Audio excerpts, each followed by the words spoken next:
Sherry, oh, look at that. I don't know why does it make your name that? I have no idea. I'm doing it now. Oh gosh. I'm redoing it now. I don't know why I did that. I don't know why either. I'm gonna figure that out one day. Very bizarre. This is the only Zoom that does that, right? I just noticed it for the first time, so I guess. Yeah, there's somebody else that's muted here. You check your name because it's coming in Sherry. And we've had a problem with this from the beginning. I don't know why that is. One of the mysteries of the universe, Matt.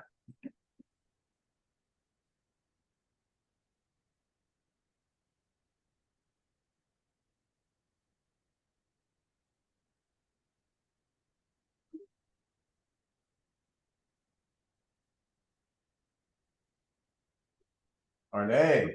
By the way, I was almost certain you were going to pick chest day. I thought for sure you'd get that.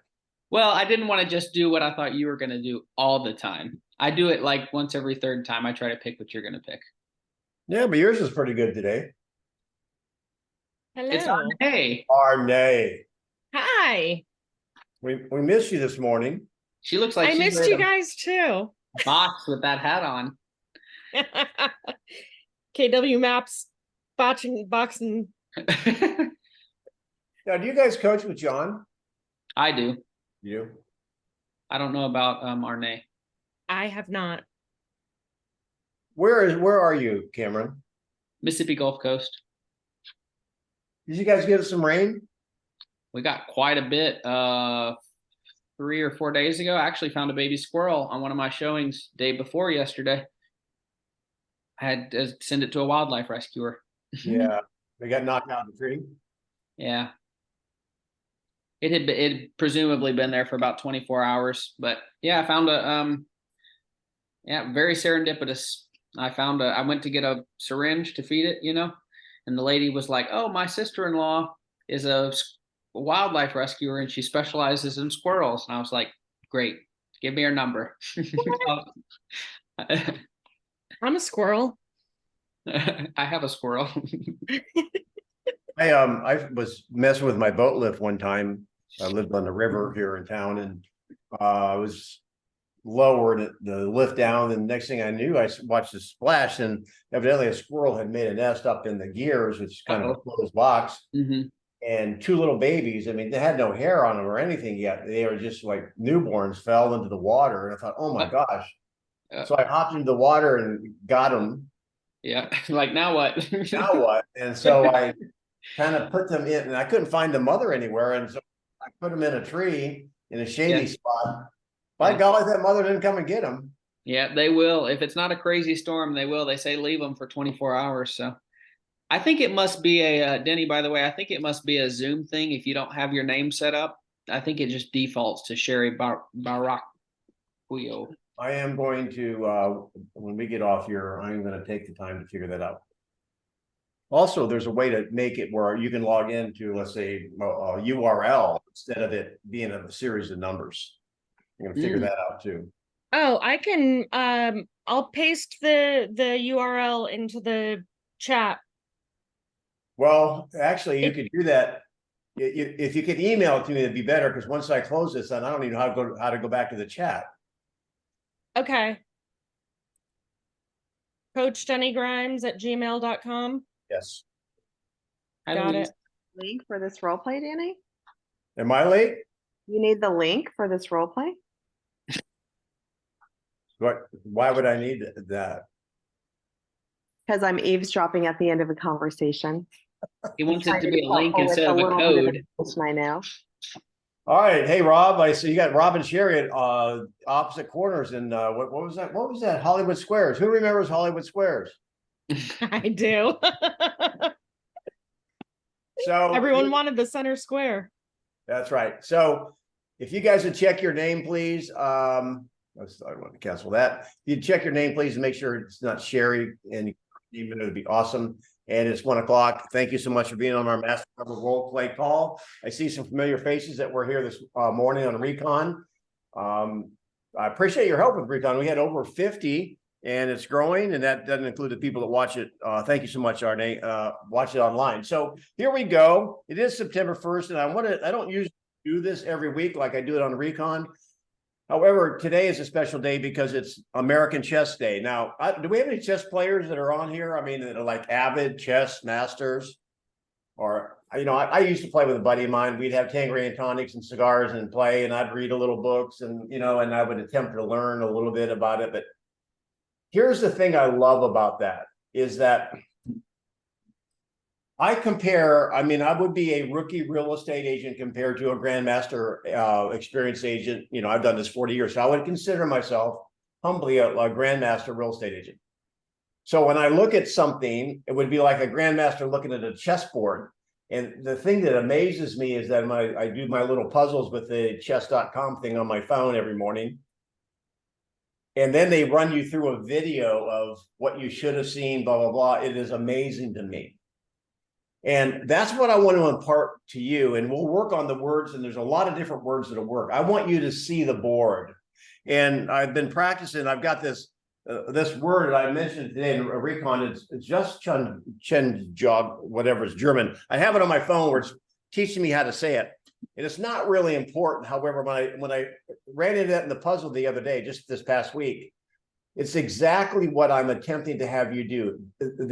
The chess definition of that word, which I butchered, is you don't make the obvious move. You make another move to set up the obvious move. And so that's what we do. Like today, we were doing some role plays, and I asked the guy who was doing it, did you get to the end of the book too fast? I think it was Nicholas. And so those are the things I want us to hone. Does that make sense to you? And I'm going to hear Louise just give you find your name here real quick. I'll make you co-host. And let me see you. I'll tell you what, Arne, your name is coming up here just for the fun of it. Arne, you have the co-host responsibilities. Let people in. So Okay. Let's get started here. And you all know the gig. And kind of you can kind of call it out though, Louise, who has a hand. If not, we're going to go back over some things. I was on another call earlier today, and they were talking about. I wish I had that recorded. They were working on some objections, totally different than how we do it. And I'm thinking they were using graphs, talking about interest rate. It was an interest rate one, and they were talking about interest rates, how they were back a long time ago, and so you guys correct me if I'm wrong a little bit. I think if you're a C personality where you're into the details, maybe charts and graphs will work. I just think there has to be an emotional attachment like we work on to get into the dollar side amount. So I guess there's different strokes for different folks. So we're going to work on that. And we didn't work a lot on objections today. We did a lot of lead generation. So does anyone have their hand up first? Or I'm going to call on somebody. I got Christy Moxon. All right, Arne's up. So there's going to be a drawing for a free call. So that might want to get your hand up. Okay, so Arne, you like buyers, right? Sure. I don't know if I like them, but I work with them. Yeah, I got it. Well, you know my favorite objection, don't you? The interest rates are too high. Yep. All right. Go. I hear you, Denny. Other than the interest rates being too high, is there anything else holding us back from moving forward? No, I'm going to be. All right, I'll tell you what I'll do. Well, no, I'll just say no to make it simple on you. Thank you. Okay, so remind me again, do you currently rent or do you own? I rent. And what are you paying in rent? $3,500. Okay, and how much was your mortgage payment? What? I was assuming that we had already gone through the pre-approval process. Sorry. Okay, and all right, so we haven't. Okay, so 3,500 you said? Is that what I said? I'm paying for rent, 35? Yeah. Okay. Okay, so last time you renewed your lease, did your rent go up? It did. And do you think it's gonna go up again? Well, it has been kind of like every year. Okay, so we've established that 3,500 is something that's already affordable for you, right? Okay. If we could get you into a home for that monthly payment and not have it go up and instead maybe have it go down, would that be something you'd like to talk about? Okay, I'm going to stop right there. We talked about this during recon this past week. So here's my point. And is it possible in your market to get somebody, unless they have like, assuming they don't have tons of cash, if you put down 99%, your mortgage payment would be less than your rent. But in most scenarios, is it realistic to expect that you could go into home ownership for the same thing it costs you to rent in most scenarios? Not in most, but mostly in mine. Okay, so that's the point. So, all right, so I'm gonna roll with you because it's possible for where you are, so that's fine. Well, I get that. Okay, so 3,500 I'm used to paying. Owning would be better. However, the interest rates are too high. If I wait maybe 12 months, they may be down because we got the elections coming. I hear you. And do you think that everyone else who is waiting for the interest rates to come down might come out when you are ready, when the interest rates come down and you might have more competition? Well, I hadn't thought about that, but I mean, that would be a consideration to think about, I would think. Maybe we'd have to be the first one to make a decision before the rush of like Black Friday shoppers. Absolutely. And there are probably others that are thinking the same thing too. And if we could get that interest rate down before then, like right now, would that be something you'd want to talk about? Well, I'll tell you what, I mean, if you can watch the rates really close, and as soon as they hit a certain number, we'll get up at 6 a.m. We'll go look at homes. Now I'm going to stop for a moment. You're struggling just a little bit because you left out something. What did she leave out, guys? Everything has been good structurally, except one thing. Motivation. Second, there's no second base. See, now you have to start using that lever, right? Right. And motivation is the jackhammer. I'm going to quote that one day. Motivation is the jackhammer that gets people moving. So you got a minute. Let's see if you can go to motivation and use the lever. All right, Denny, can you remind me again why you wanted to move? Sure. I mean, we're renting now.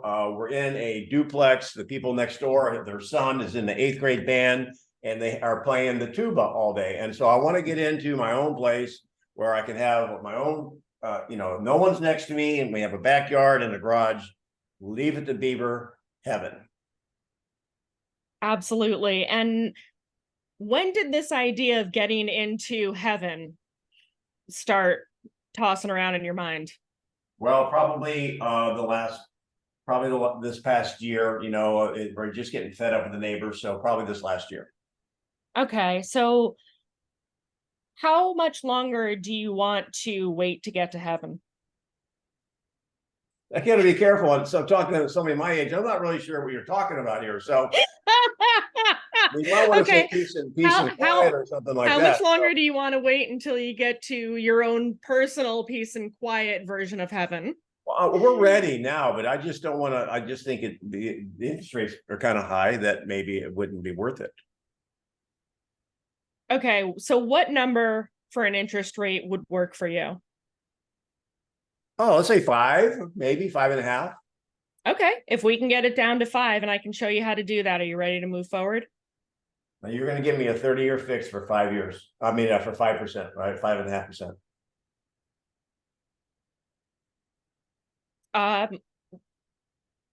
Oh man, really? Well, okay, let's stop. You're talking about a buy down, right? Yeah.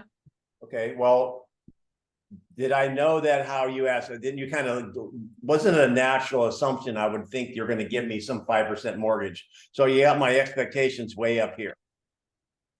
Yes. All right. Cameron, going to you from that point. Go. Thank you. No, that's all right. Good job. Cam, go from that point. You're muted, so I can't hear you. So at that interest rate, Denny, do we know what kind of monthly payment we'd be looking at? So assuming you're. Well, you said you could get me into. I didn't say that. Oh, That that was the other agent. That was the other agent. Got it. Well, I'm assuming I could get into the same. I could get into the house for the 3,500, same as my rent. At the 5.5%. Oh no! I mean, if I got 5.5%, I could get a bigger house. Oh, okay.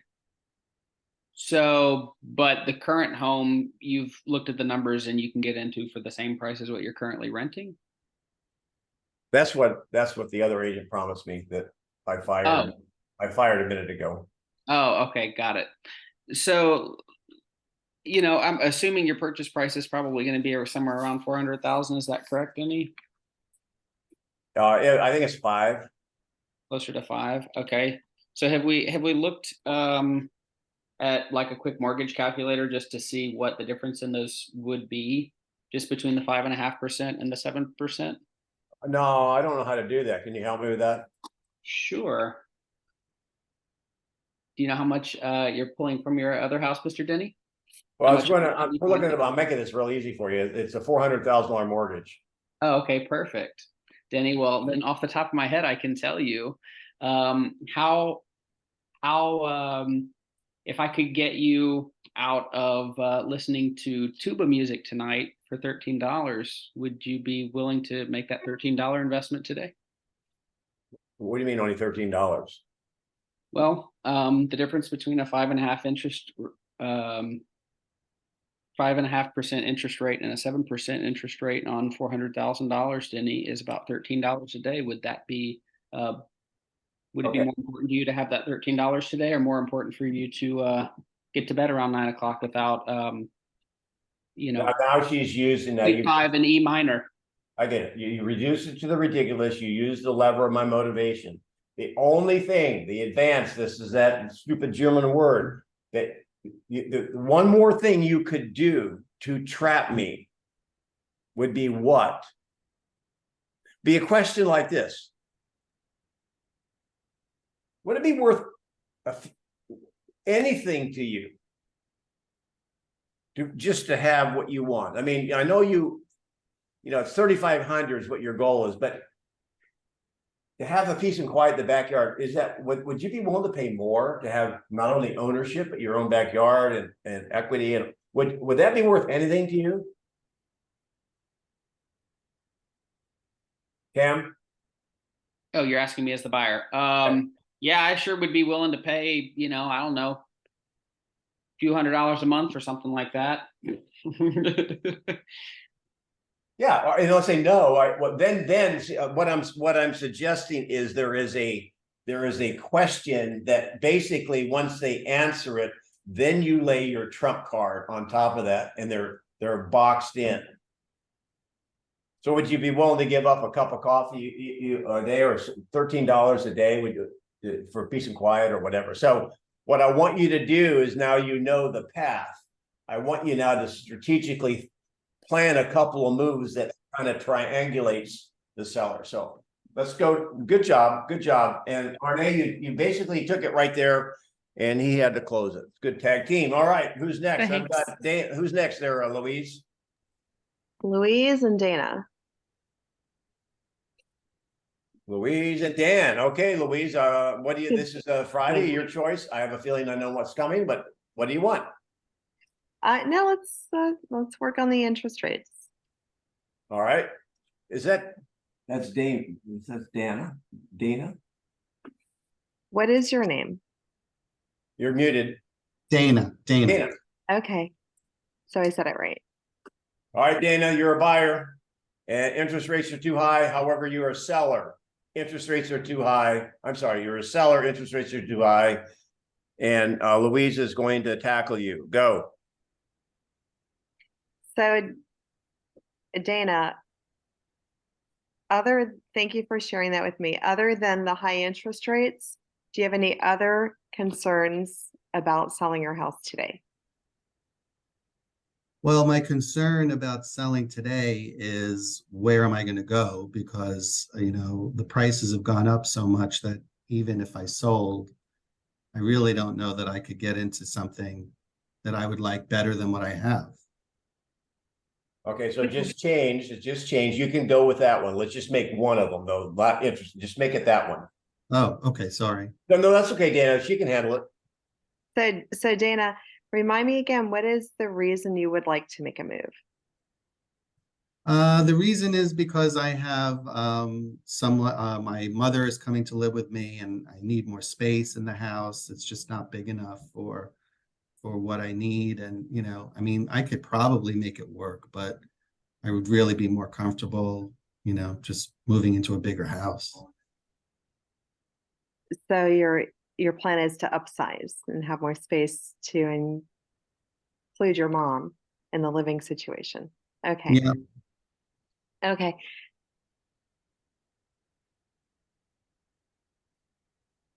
I'm kind of stalled here Okay. because All right. So do you in have my market, this is a problem. All right. No worries. So I'll help you out here. So Dana, do you have to sell in order to buy? I do have to sell in order to buy, yes. All right. So let's look at the chessboard. Is Dana a buyer or a seller? Both. No. Buyer. Nope. No, he's a seller. He's got to sell. That's right. He is a seller disguised like trick or treat, a buyer, but he's not because he can't buy until he sells. So write this down. I haven't said it in a long time. Don't solve problems people don't know they have, because you won't get paid. You won't get the leverage out of it. If you heal someone before they know they're sick, you don't get a credit. So what's your plan, Dana? I understand you want to, now you said too, Louise, this is just a little small thing. You said upsize. He never said upsize. Just use their words. So you want to get a bigger home. You got your mother-in-law moving in. Maybe you want to, had you thought about maybe you moving out and letting her live there? No. So have you, what's your plan? If you have to buy in order to, you have to sell in order to buy, what's your plan? I don't know that I have a plan. I don't know. I don't know what to do, to be honest with you. It's okay. Kind of, I'm not sure. Now, guys, chessboard. Does that not make us a little more valuable to him? When someone says, I really don't know. I don't even know. I don't know if there's anything I can do. Now, is that not what we call maybe an opening? What you call that, check?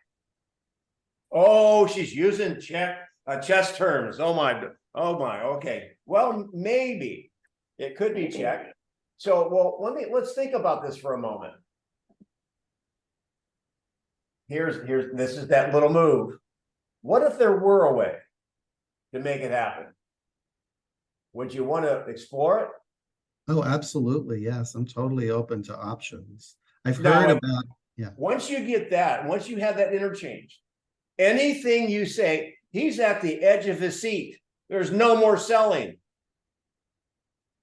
Y'all follow me? And that's what you call checkmate. Yes, it is. Because you've got him right where you want him. And It's now not you just what are you doing? Check, you knock their little thing over. There Right. Well, it's the beginning. He's in the mating net. Okay. I use the chess. And so anyway, so now from there, Louise, can you help him? No, because I was typing. I wasn't paying attention. I was typing this golden nugget that I think would work in so many scenarios. So I'm going to listen to the end. So let me ask you, have you been shopping? I'll land this plane in 2 minutes. So Dana, where would you like to live? Have you been shopping online for homes? Yeah, I've been looking online at homes and, everything's really expensive, more expensive, the things that I really like. So I was actually thinking, well, maybe, I could consider moving further out or, some options like that to, help with the price. Okay, so are you finding options for you? I mean, obviously you have a budget, and so if you move further out, are there options out there that if you had your house sold, that you would be able to purchase, afford, and be happy with? Yes. Now, phase one, you're going to have to make sure that they're comfortable on where they're going next. They don't know what the address is, but they've got to be comfortable there is going to be something out there.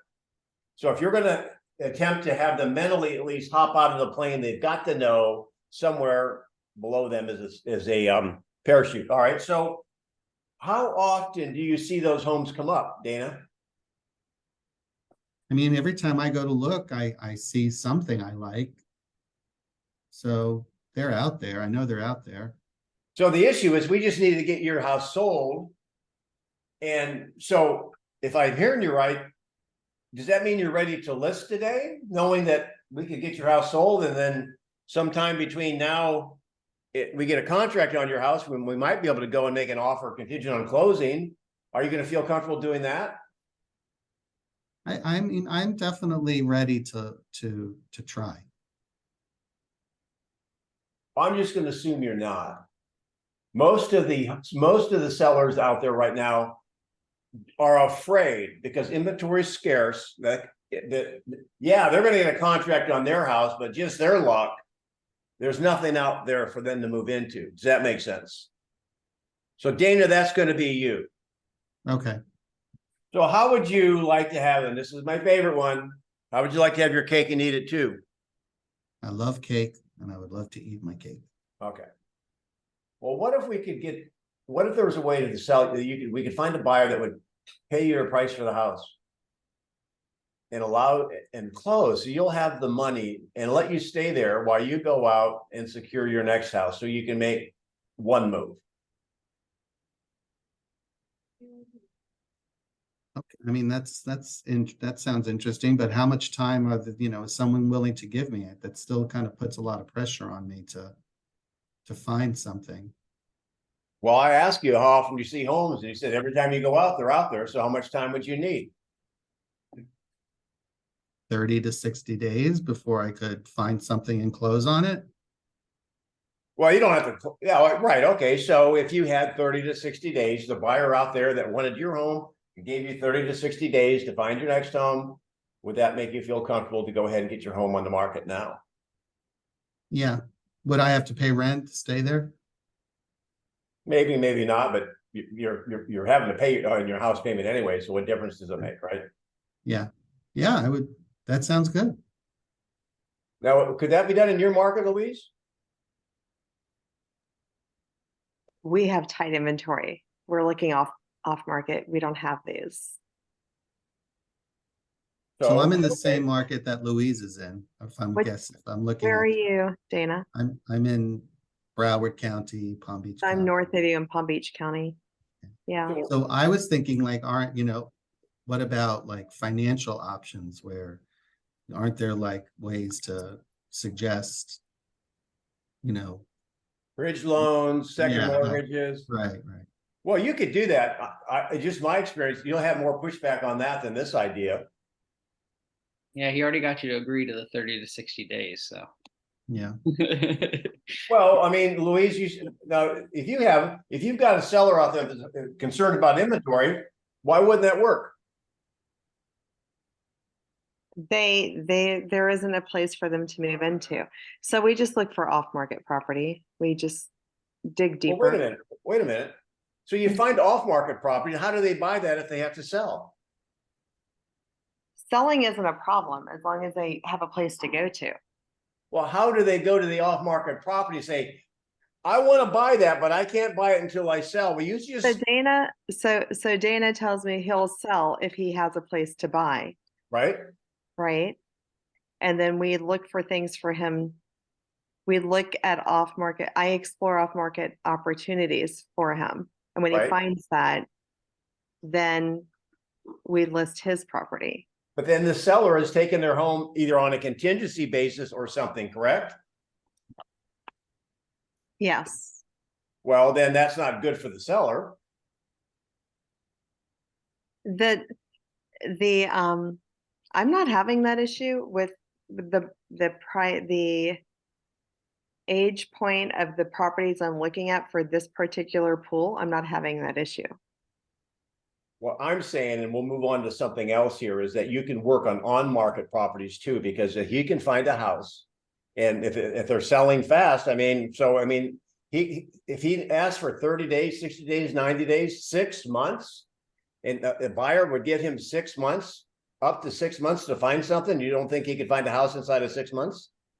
A buyer would give someone 6 months. Yes.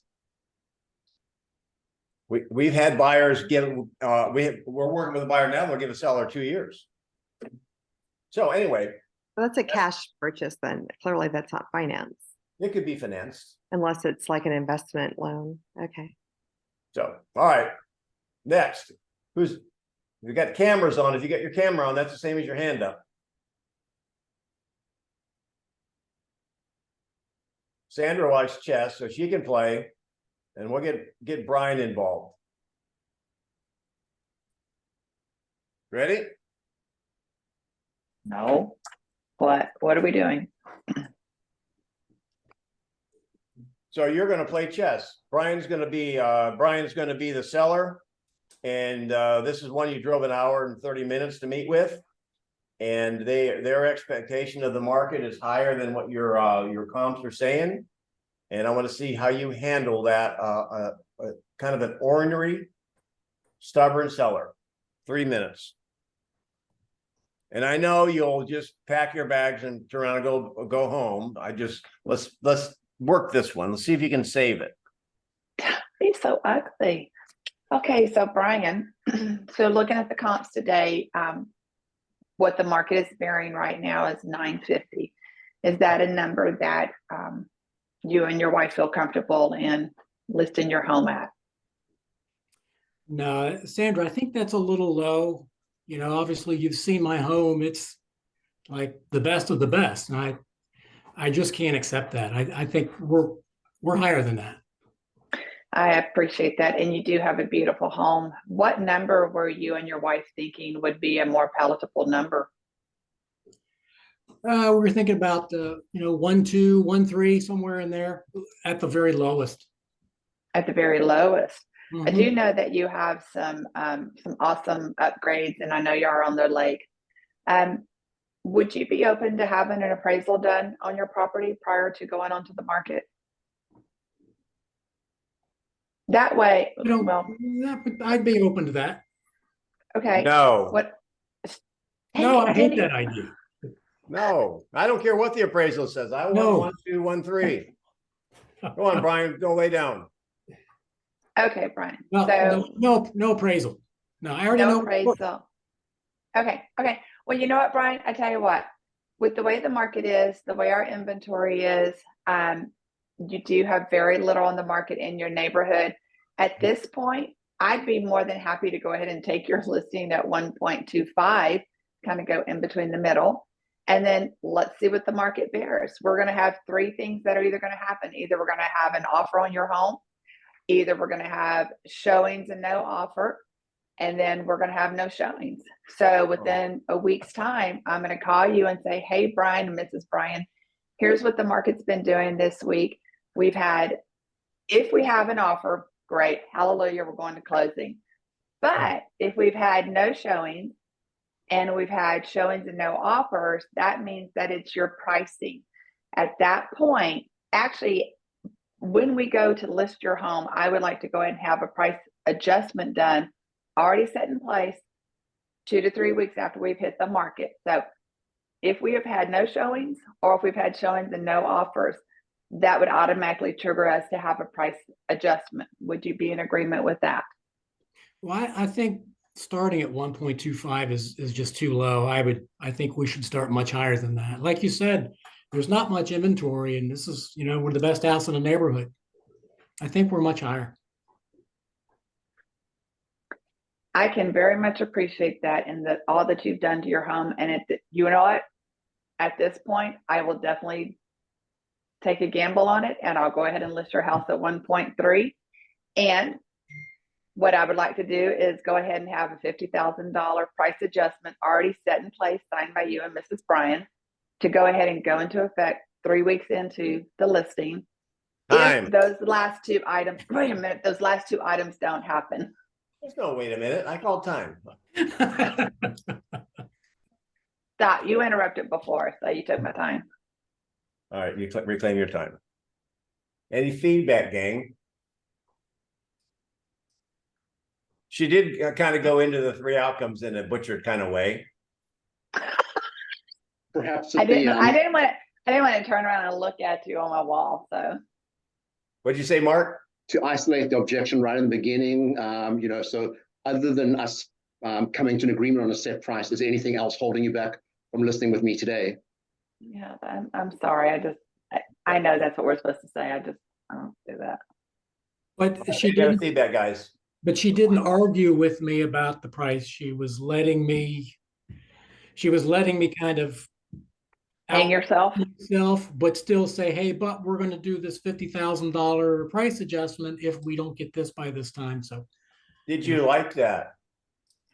well, the person I was playing didn't want to hear that, Yeah. So, right. Well, a couple things, Sandra, of course, she drove an hour and a half out there. And I mean, if it's like 5 minutes away versus an hour and a half, you might be a little bit different. And so it's not unusual to have kind of the stubborn little seller. She kind of had her fingers on it a little bit with the markets kind of based on the properties I'm showing you that things are selling around the 950 number, which can be the way she said it. She didn't really say, I think this is what it's going to sell for. Then she asked, what's your expectation? That was pretty smooth. Then he goes off 1314. So it's really pretty simple. I mean, at that point in time, just if I get really specific and say, okay, so are you saying this is where she got it? It took her a minute to get there, that if we list today at 1.2 or 1.3, you're ready to do business with me? And then knuckle bump. And then I go into, okay, now, do you mind then if we have a little discussion on what will happen next? And then you bring up the 3 outcomes. And again, it's been a while and she probably doesn't use it every day. So it was a little bit clumsy. Let's see if we can go through that again with somebody who is well practiced on the 3 outcomes. So she had the superstructure of that all put together. Now I'm just going to give you my 2 cents on the prearranged price adjustments.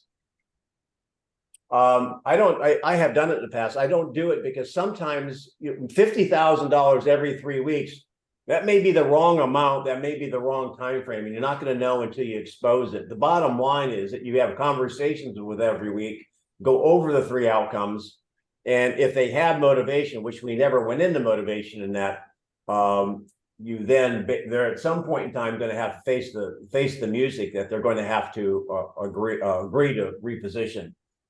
They may not agree to that right up front. And I don't think you have to have that in writing up front as long as you've had the conversation.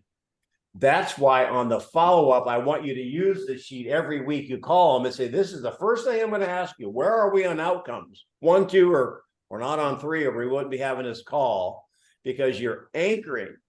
If you're not getting showings, it's a position issue. So let's do that one more time. I'll give you a B.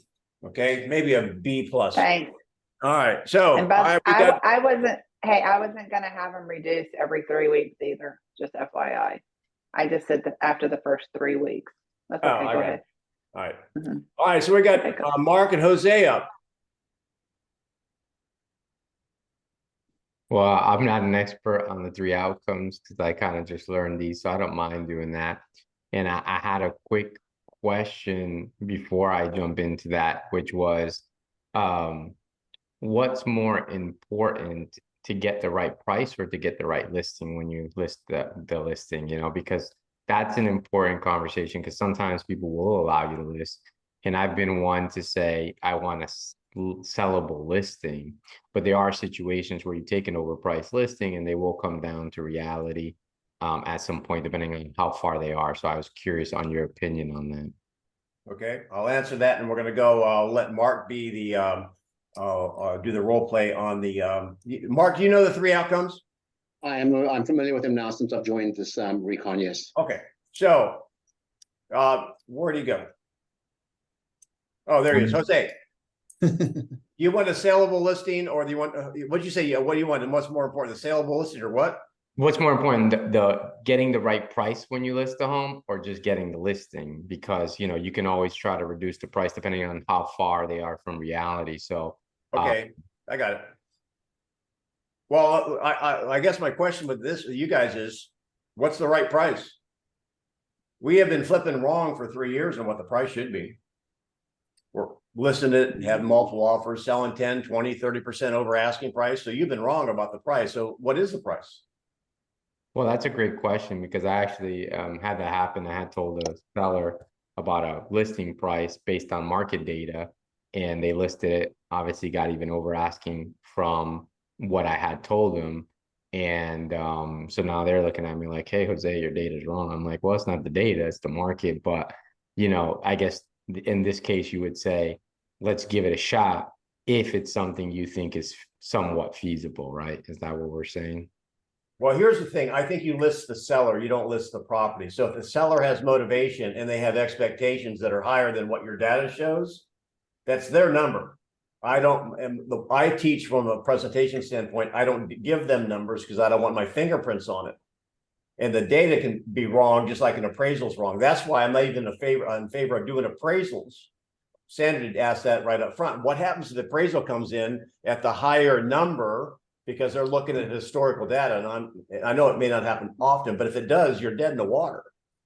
Appraisals can be wrong. The market's never wrong. So I don't get into fistfights over the price, Jose. If they have motivation and they're willing to have a conversation every week, I'll list the seller if they have motivation and not worry about the price initially. So we're going to do that, Mark.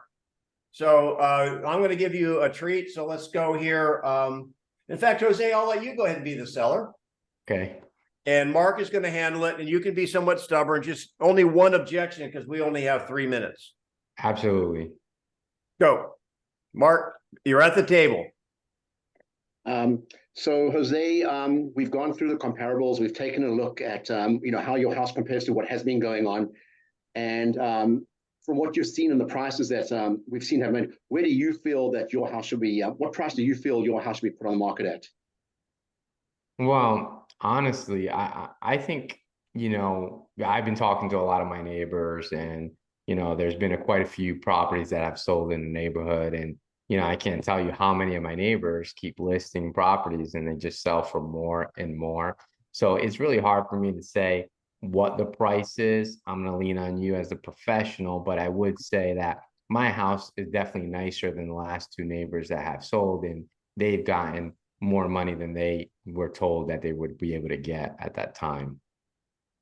I hear you. So we were looking at these 3 different houses, these comparables, and they look very similar to yours. We're looking here at one that sold for $950,000. But just remind me, this house did sit on the market for 3 months.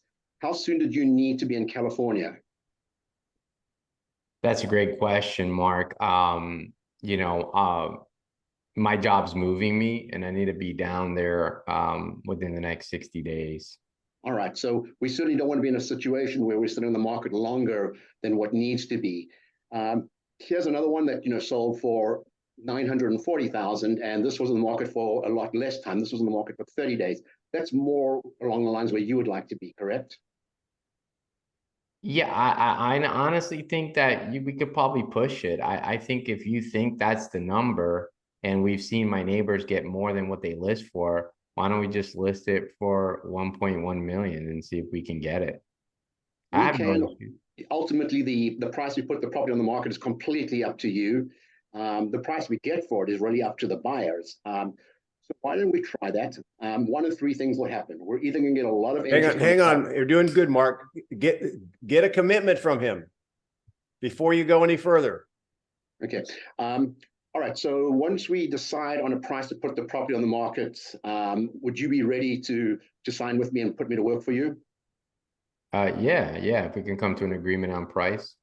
Okay, absolutely. And once again, it's not the price is going to be ultimately what a buyer is prepared to pay, and the market determines that, not me, you, or even the listing or the selling agent. So 3 things can happen. We're looking at getting a lot of interest on the property, but no offers. You don't want to be there. I'm gonna hang on a second. What the first one is what, you guys? It's low to no showings. Let's start from, you get them right, low to no showings. Okay, so we're looking at three outcomes that I've always found happen. We're looking at low to no showings, which typically means, I mean, your house is gorgeous. So certainly somebody would like to see your house. It just means they feel it's overpriced and they don't want to get us disappointed and not be able to put a relatively good offer in. We may get a lot of showings because your house is gorgeous, but we're not getting offers. That just tells us that you're outpriced in the market and no one wants to put an offer in. And then we may get showings and offers, which is where you want to be, wouldn't you agree? No, number three, it sells. Oh, number three, it sells. And it sells if at the right price, it'll sell most probably in this current market. Don't promise something. Don't promise the future. Okay. Just that's outcome three, it sells. That's a 30-second conversation. And number three, it sells, which is the goal at the end of the day for you and for me. Wouldn't you agree? Yes, absolutely. Fair enough. So we're taking that into account. Do you still feel we should put your property on the market at the 1.2 million that you feel comfortable putting it on it? Based on what you said, I think I'd like to be in the middle so we can go for $1 million, because if we don't, we can always try to reduce it. There you go. Time. Absolutely. Let's still on that price and let's get working. Thank you. All right. Nice job, Jose. Nice job, Mark. Louise, who's next? We have 15 minutes. Cameron. Well, you know what? Since cameras are on, we have Michael. Yeah, Michael. I wish you'd have that boat's always in the same spot. You should put down your pina colada, Michael. Jump in. Maybe I ought to get Rob. Rob, you ever get ready so you can, I know you're probably in the gym. I'll go. Yeah, Michael. All right. So Cam and Mike. Still muted? No, we hear you. You hear me? Yep. So who's I who? can't hear you, Danny. Louise, who's who? Cameron's usually the agent. Let's let Michael be the agent. I can't hear. We can hear you, Michael. Yeah. Volume. There you go. Can you hear us now, Michael? Now I can. Sorry about that. Shut the boat motor off behind you. All right. So you are the agent. You are the agent. Cam is the what? Are you, Cam? I don't know. I wasn't given an objection. What is it? What am I? You're a stubborn seller. I'm a stubborn seller? Yeah, you're at the table. We're at the table. Michael, okay, you're the same one? You can be a different scenario. Oh, okay. All right, Michael, you're at the listing table, and the objection is what, Cam? I don't want to list the property because I'm gonna have to give you a key, and y'all are gonna leave my lights on and my doors unlocked and all that nonsense. There you go, Michael. Okay, got 3 minutes. The only reason you don't want to list with me is because you're concerned about me letting the lights on and not, and handing the key out and all those things. Is that correct? Well, I don't want some knuckle draggers coming in there and leaving all the lights on and the doors open, and then somebody, messing things up. All right, Cam, just yeah. Okay, so that wouldn't be a problem with you. I've got a hairy seller I'm dealing with, Denny. I gotta act the role. I gotta be difficult, extra difficult. Okay, that wouldn't be a problem if you list with me, because what we would do is we would just set it showings up that would be accompanied by me. So every time there's a showing, every time there's a listing appointment, either I would accompany it to the buyer's agent, or one of my team members would. So right, I'm gonna just pause you a second. So I'm a little puzzled. Is that part of your normal MO? You accompany all showings? If they want it, we do company showings. Yes, if they want it done, we do it. I have a team and we do it. So we have been doing it in the past. And if somebody has, what is your average price range? Anywhere, it depends on the property. What are I selling? Got $1 million listings, $2 million listings. So people, I could understand that on a luxury home. So I'm just even on I've done it again. We have waterfront condos that are in the $400,000, $500,000 range. So we do it for them if they want it. All right. So I'm not coaching you on your business. I'm just asking for everyone's purposes. Okay, so does that really serve you if they have a $400,000 house or condo, and it's not necessarily convenient because seasonal traffic, it takes your agent hour there, hour back to do that. Is it, number one, is it a good business decision? That's totally up to you. I'm not going to judge yet. And can it potentially hurt the seller? Can you have a conversation around that where you don't have to obligate you to other things? Okay. So and if that's not your model, I'm not here to change your model. I'm coming from the position is you don't want to volunteer that if you don't have to. That's fine. Okay. So I'll change I get it. We're all about leverage. Okay, let's go. Let's see what you can do. I got 2 minutes. Okay, so when you list with us, that one of your concerns is again, how we avoid that is we use electronic Supras, and these Supras tell us when somebody comes and when somebody leaves. So we're going to know when there's an agent in there. We're going to know when they leave. And we will also call them ahead of time and remind them to make sure they turn the lights out and do all those things. How would that be? I think that might work for us. Now, wait a minute. Now you're going the other way. There's no way. There's no way. I tell you what. No, Well, what about the air conditioner? There's no way. They could say they locked the door and they didn't. Or they may not answer the phone, and I'm worried about my door being unlocked and the lights on. You know how much a bulb in a microwave electricity that burn in a year?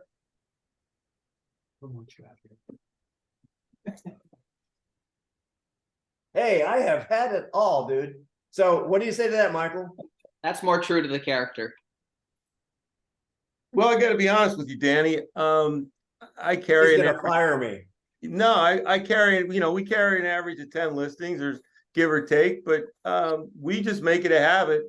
Come from my background that if there's been a listing, I pretty much make sure somebody by the end of the day has checked it anyway.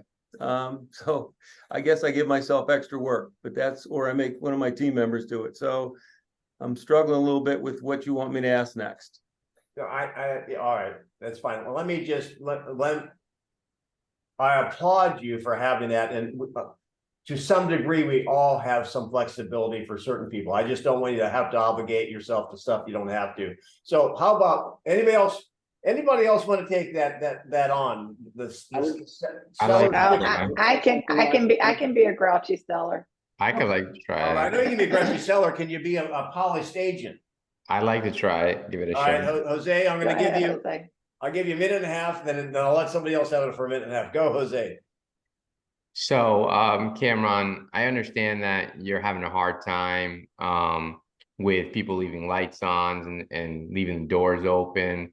Can you talk to me a little bit about that? It sounds like you feel a little insecure, giving somebody else control of who goes in and out of your property. Well, yeah, because like I said already, they they go in, they leave the doors open, they leave the lights on, they leave the air conditioner open, and the they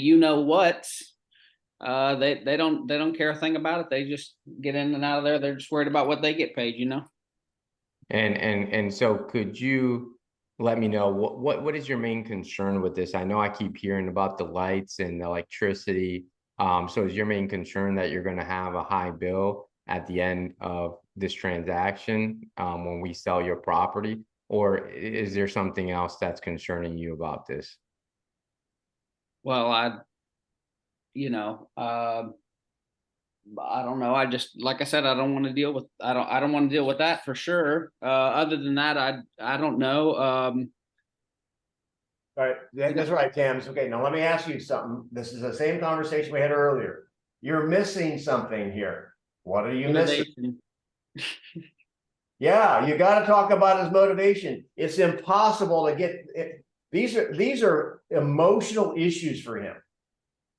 And so the bottom line is it worth a little of these emotional little tidbit issues to go to where he wants to go? Because the alternative is Well, maybe you should just stay there. Yeah, and that's what I was digging for. I was trying to find out and asking questions to figure out what is his motivating factor or what is his fear from stopping him to do that. So, and that's what I was leading to.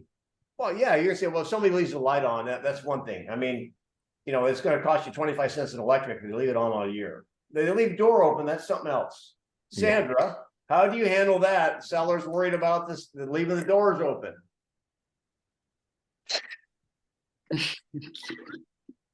Was that funny? I just messaged me something. I'm so sorry. Who am I talking to? Cameron? Yep.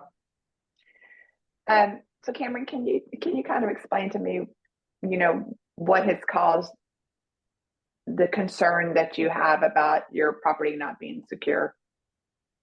Well, you know, it's not their house. They don't care about it like I do.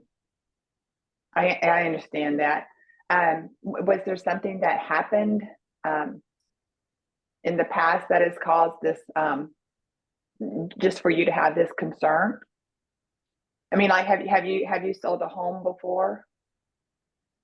Denny, I don't know how to answer this question. This I'll conversation help. was over an hour ago with this client. They hung up on you. Okay, so, Sorry. well, yeah, I mean, I got a gun collection, I got a bourbon collection. I don't want someone leaving the door open and, you know, someone coming in there not, you know, messing with my stuff. Okay, so Denny, if we can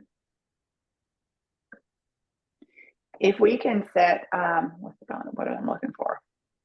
If we can set up the boundaries within the showings so that your personal property is protected, if we can take measures to make sure all of your stuff is secure, would that give you, would that continue to give you pause about listing with us? Or if we can assure you that we've got that taken care of, are you ready to move forward and list with us? Well, yeah, I mean, if we can work it out, but how are you gonna make sure my stuff's secure? Well, we're going to get together. Let's get together and let's look at all the stuff that you're concerned about. And then let's come up with a plan of how we can go about making sure that your items are secured. Well, we're already sitting together. And so I'm asking you, how are you going to secure my bourbon collection? I've got about 800 different bottles. So what I'd like to do is go ahead and take that home with me and I can secure it for you. I mean, that would be secure. I may drink it, but I'll replenish it for you. Your gun, surely assure me that I know you're in Florida, so I'm sure you've got a gun safe. Do we have room in your gun safe to put your guns in there? Well, yes. Yeah, but I can't put my bourbon in my gun safe. So how are you going to secure it? So let me. I wasn't joking. I'll take your bourbon. I'll bring it home. Hold up your coffee cup, which doesn't have coffee in it. I don't have. I'm drinking a probiotic. Okay. Yeah. All right. So Cam, watch this. Watch this. Now, here we go. Be real. Just be succinct. Don't go down bunny trails. You're the seller. Me? Are you talking to me or to Cam? Cameron. So Cam. Mouth down. I just lost. Am I there? Oh, there we go. Okay. Cameron. You want to sell why are we selling your house? Why? What are you going to do when we get this house sold? Well, we're just divesting from our real estate portfolio. We're just gonna put the money into something else for the grandkids hang on, just short answers. Then you don't live there, right? Or do you live there? Second residence. So is it vacant? It is. Do you have a neighbor? All right, so let me ask you, what plan would work for you? This is where I wanted you to go. What's the answer that works for you? I have a neighbor that can meet you there. Well, meet me there if I'm showing it, but what if somebody else is showing it? Well, I don't know. Aren't you going to be bringing the buyer? Some, but I mean, there's 1,000 agents. Do you want one agent working for you or 1,000? I think whoever brings the buyer should get paid the commission. Sure. Right. So, I mean, I'm going to let all the other agents know. So if somebody from Coldwell Banker or Remax or whatever, they do a lot of business on the beach or wherever you are. And so your neighbor would be willing to meet them there? I mean, they would have to plan it in advance, and I don't want a bunch of looky-loos. I just want people there that are wanting to buy the house. Well, that's right. So I guess my question then would be this. Do you want, we'll screen them. However, where's the greater pain? We get so tough on the screening that we don't allow a qualified buyer in because we're too tough or too restrictive, or we let one person in that with the qualified buyers that may not qualify. Which one is the worst one for you? Well, not selling the property would probably be worse, obviously. So if somebody comes in there that isn't qualified and you're not there anyway, what did it cost you? Nothing, as long as we know that the property's taken care of. But Well, your I have neighbor's to gonna know be there, that. right? Your neighbor's gonna be there, right? Yeah, it's you know, but I Now, only here's- want serious people there. That's all I want. Yeah. See, now he volunteered as neighbor. Now here's where I want to go if they want you to be there. So here's my concern about that. So we have to get the buyer, the qualified buyer that's going to be the buyer that buys your house with their agent, their schedule, to qualify with my schedule, and the probability of all those schedules mentioned at the same time is not great. So the issue is we're going to lose the opportunity to sell your home because we can't coordinate 3 schedules. So do you want that to happen?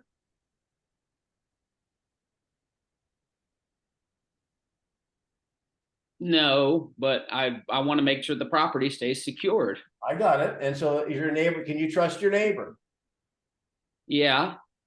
Well, then we just have to get those 2 coordinated. As long as they show it, your neighbor goes over there before the end of the day or in the afternoon and just double checks that the doors are locked. Would you feel comfortable moving forward? So that's where I wanted you guys to go. See, it's not good for a seller to require the agent to be there for showings if you don't have to, because why? I know you could have a team, which is awesome. However, I mean, not every listing we have is convenient geographically, time-wise. And now if you have to be there, most likely you're going to be saying no to a showing because it doesn't jive with your schedule. I'm just saying that's not the best for the seller. Does somebody have a question?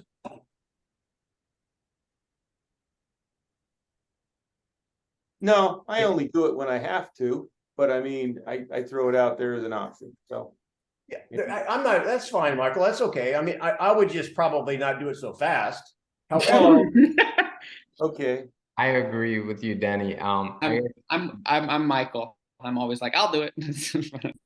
No, I agree with Denny because I think, in my opinion, is, leverage makes sense so you can use your time to gain more business or scale your business or work on your business. There's a lot of things you can do with that time. But my question in that situation, would it have been more prudent to, instead of try to figure out how to resolve that, to lean more into the pain and the motivation to overcome that objection?